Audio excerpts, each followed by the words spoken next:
முதன்மை தலைவராக விளங்கிக் கொண்டிருக்கிற இந்திய நாட்டுக்கே பெருமை சேர்க்கக்கூடிய ஒரு வரலாற்று நாயகனாக திகழ்ந்து வருகிற பாரத பிரதமர், போற்றுதலுக்குரிய எல்லோர் நெஞ்சங்களில் நிறைந்து வாழ்ந்து கொண்டிருக்கிற மாண்புமிகு நரேந்திர மோடி அவர்களும், மாண்புமிகு இரும்பு மனிதனாக இந்திய திருநாட்டை பேணி காத்து வருகிற மாண்பு அமித்ஷா அவர்களும் முன்மொழிந்து இந்த நாட்டுக்கு பெருமை சேர்க்கின்ற வகையில் அதை முன்மொழிந்திருக்கிறார்கள். அதே நேரத்தில் இதயம் புரட்சித் தலைவர், இதயம் புரட்சித் தலைவர் அம்மா அவர்களோடு நல்லாட்சி பெற்றவர், எல்லோருடைய பாராட்டலை பெற்றவர்.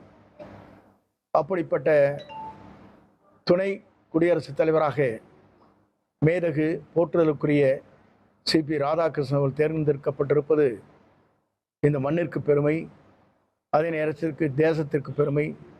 தேசத்திலே வாழுகிற அனைவருக்கும் ஒற்றுமையோடு அவருடைய பணிகள் ஆற்றுகிற அந்த பாங்கினை காணுகிற போது நாடே வியக்கத்தக்க அளவிற்கு பாராட்டுதலை பெறக்கூடிய ஒரு நல்ல உள்ளம் படைத்தவர்.